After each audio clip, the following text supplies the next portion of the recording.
ശരിക്കും പറഞ്ഞിട്ടുണ്ടെങ്കിൽ കഴിഞ്ഞ ആഴ്ച മൊത്തത്തിൽ അവധി തന്നെയായിരുന്നു അല്ലേ, മഴയുടെയും അതേപോലെ മറ്റുള്ള ഒഴിവുകളൊക്കെ ആയിട്ട് ഒരാഴ്ച ശരിക്കും പറഞ്ഞാൽ ജസ്റ്റ് 1-2 ദിവസങ്ങളിൽ മാത്രമേ ക്ലാസ് ഉണ്ടായിട്ടുള്ളൂ കേട്ടോ. അപ്പോൾ അവധിയൊക്കെ കഴിഞ്ഞതാണ്, നമ്മൾ വീണ്ടും സ്കൂളൊക്കെ വീണ്ടും ഓപ്പൺ ആയിട്ടുണ്ട്.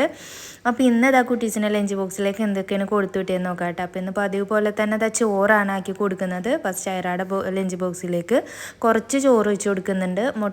മുട്ട പൊരിച്ചതാണ്ട്, പിന്നെ ഉള്ളിയൊന്നും ഇടാണ്ട് പൊരിച്ചിട്ടുള്ളൊരു മുട്ട വെച്ച് കൊടുക്കുന്നുണ്ട്. പിന്നെ ചാറ് കറിയായിട്ട് സാമ്പാർ, പിന്നെ കുറച്ച് പപ്പടം ഫ്രൈ ചെയ്തതും കൂടെ വെച്ച് കൊടുക്കുന്നുണ്ട്. പിന്നെ ഐഷാടെ ലഞ്ച് ബോക്സിലേക്ക് ഇതാ ചോറ് വെച്ച് കൊടുക്കുന്നുണ്ട്. ഉള്ളിയൊക്കെ ഇട്ട് പൊരിച്ചിട്ടുള്ള മുട്ടയും അതേപോലെ ഉള്ളിയും ഉണക്കമുളകൊക്കെ ഇട്ട് ഫ്രൈ ചെയ്തിട്ടുള്ള പപ്പടവും വെച്ച് കൊടുക്കുന്നുണ്ട്. ടയറാക്ക് പിന്നെ ഇങ്ങനെ ചെയ്യണത് ഇഷ്ടമല്ലാത്തതുകൊണ്ടാണ് അവൾക്ക് വെറുതെ പപ്പടം മാത്രമായിട്ട് വെച്ച് കൊടുക്കുന്നത്. പിന്നെ കറിപ്പാത്രത്തിൽ ഇതാ കുറച്ച് സാമ്പാറും കൂടെ ആക്കി കൊടുക്കുന്നുണ്ട് കേട്ടോ. അപ്പോൾ ഇന്നത്തെ ലഞ്ച് ബോക്സ് ഇത്രേ ഉള്ളൂ. അടുത്ത വീഡിയോയിൽ വീണ്ടും കാണാം. അതൊരു ടാറ്റാ ബൈ.